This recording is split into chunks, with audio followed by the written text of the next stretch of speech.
Hi there, my name's Callum Crawley with motoringnz.com. I had the privilege of being invited out to the 2024 running of the Ashley Forest Rally Sprint. Hyundai New Zealand very kindly brought me out to have a look at all the action the weekend has to offer. I'll have a chat with Hayden Paddon about all things rallying, as well as get an in-depth look at Hyundai's brand new hydrogen fuel cell generator, the latest addition to their growing hydrogen-powered arsenal. Pleasure to be here. Thank you very much for having me. A couple of questions for you. You've obviously running two quite different cars here at the Ashley Forest Rally Sprint. One is obviously the Kona EV, and you've also got your magical 2016 World Rally Championship car. Can you tell us a little bit about the differences between how both of those cars drive, what the differences are, what some of the similarities are? Obviously two very different cars. Obviously the 2016 WRC car has a lot of history. It's a bit of older technology, shall we say, but it's a car that means a lot for us and what we've achieved. Obviously then we've got the Hyundai Kona EV, which is all about modern technology, moving forward with an eye towards the future, and very different cars to drive. The EV's probably got a little bit more power, but it's a lot heavier. You're talking probably a 400 kilo difference between the cars. WRC car, nimble, lightweight, built to a set of regulations, and we've still got it in those original regulations now, whereas the EV is a bit more of an open book that we can sort of do what we want. So very different cars, but it'll be quite interesting this weekend. I think they'll be very close on time to each other. They'll just be doing it in completely different ways. Awesome. So you mentioned that you've got a little bit of an open book in terms of regulations wise. You don't really have any to build the Kona to. Is there any development from when you first built the car through to now? Is there any other sort of development that's happened in the last sort of 3-4 years? Yeah, it's certainly been a research and development project for us. There's been a lot of R&D. We sort of got slowed down a little bit because we were waiting for a new battery that unfortunately never come. That put us a little bit on the back step, but now we're trying to work through on the next steps on how we move forward with the car, and hydrogen will play a key part of that. But we went forward from 2 motors, we went to 3 motors 2 years ago to try and get more power out of the car. We've actually now come back to 2 motors, so we've got less power, and this year we've focused on weight reduction, so we've got over 100 kilos out of the car this year. We've got the car handling better, so trying to create an efficient car has probably been a priority this year rather than a powerful car. And obviously now, following this, the next thing to work on is range, actually make the car work over a longer distance.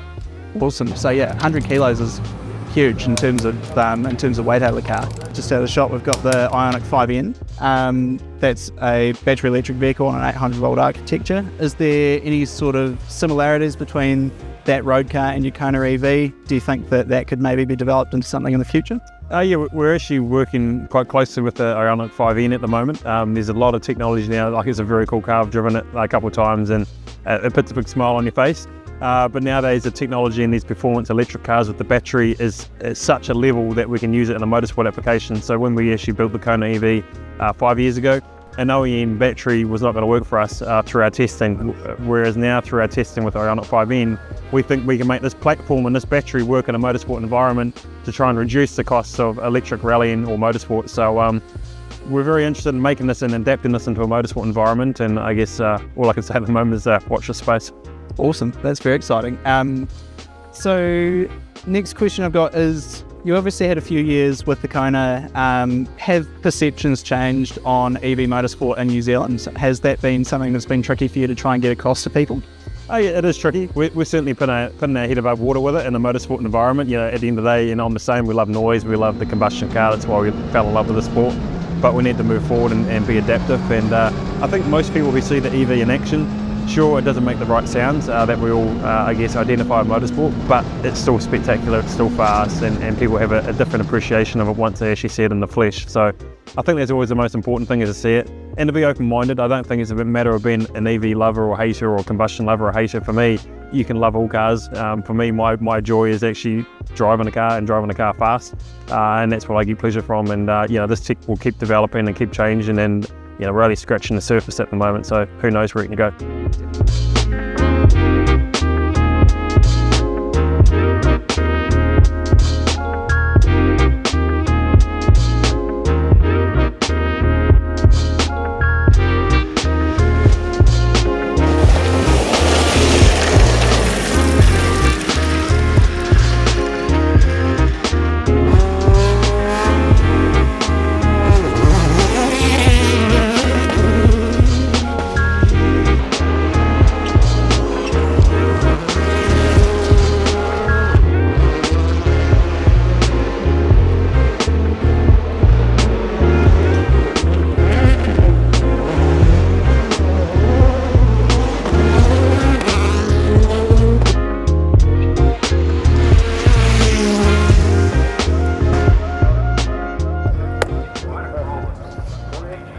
Action.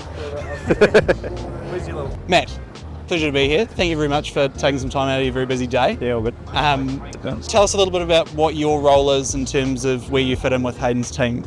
Yeah, right. So I'm the lead engineer, only engineer, so I'm the lead. I'm an electrical engineer, so my role was designing and running the Kona EV, and it's since kind of morphed into just data engineering, bit of mechanical design, just kind of anything and everything that comes up, and then working with Hyundai New Zealand on some of their projects that we've got going on. Awesome. So in terms of the electrical engineering side of things, obviously we've got the hydrogen generators here, the hydrogen fuel cell generators. How is that going to change how you're able to use the Kona EV in terms of what events you can go to? Is that...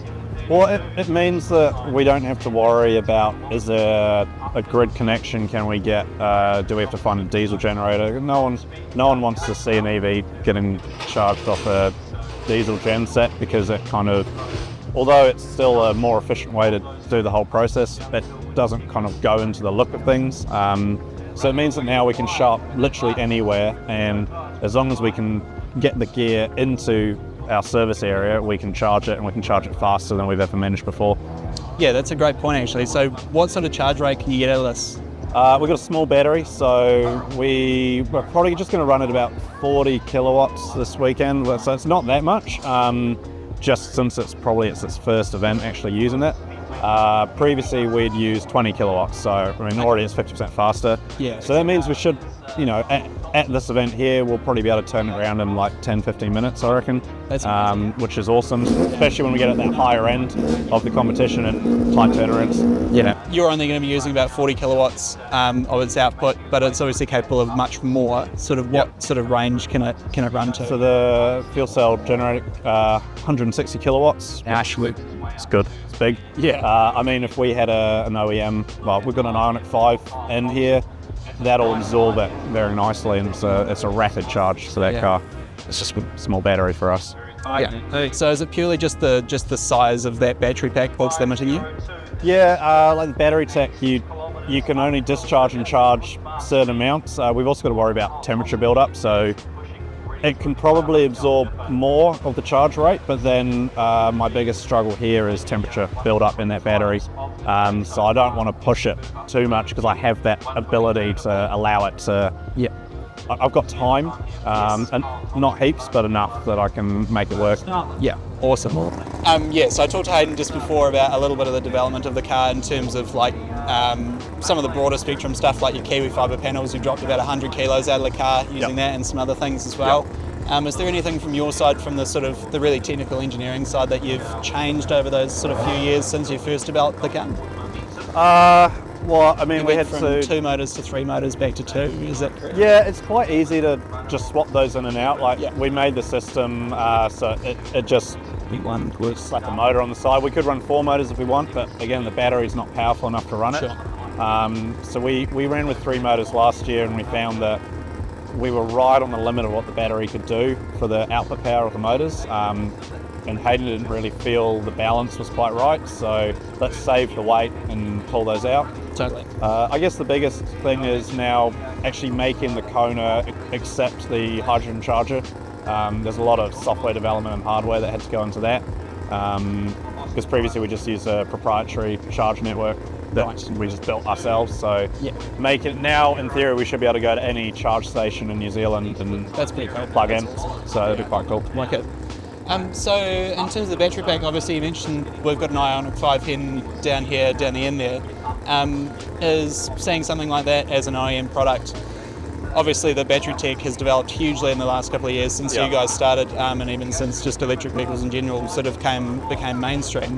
Having an 800 volt pack that's got such huge capacity, is that something that you guys would look to use or use part of in future and some of your tech going forward? 100%. Like, the hardest thing I find is like you want to get a decent cell, and just packaging is quite tricky. So the Hyundai platform, I'm working on a project with Hyundai New Zealand where we've pulled apart an Ioniq 5 battery, and they're just easy to use modules. It's great. So we're basically taking an Ioniq 5 battery, replacing all the internals apart from the cells, repackaging it, and they just go together great. And suddenly we get OEM performance out of them without having to spend like too much for the project. That's awesome. It's a really good package to use. Yeah. So definitely going forward, I'll be pulling apart some stuff, and you look at it and go, yeah, I can use that, and that's very cool. it's easy to swap together. Yeah, wicked. So, and saying that, you did mention earlier that cooling was one of the things that you're particularly concerned about. Is there advancements, and is there stuff like the 800 volt architecture being 800 volts? What sort of advantage does that give to us? I mean, for the same amount of power, if you go high voltage, you draw less current, and that means you generate less heat due to internal resistance. So normally what we do though is we go high voltage, we go high power, so it kind of negates it. But the issue we have with our battery is that it's got so much thermal mass that I can't cool it down between runs. It's just not maybe optimized for what it could be. So looking at the Hyundai setup, it's a different cooling strategy, which I think will be better in the future. It's super exciting. Yeah. Awesome.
We're here today at Ashley Forest.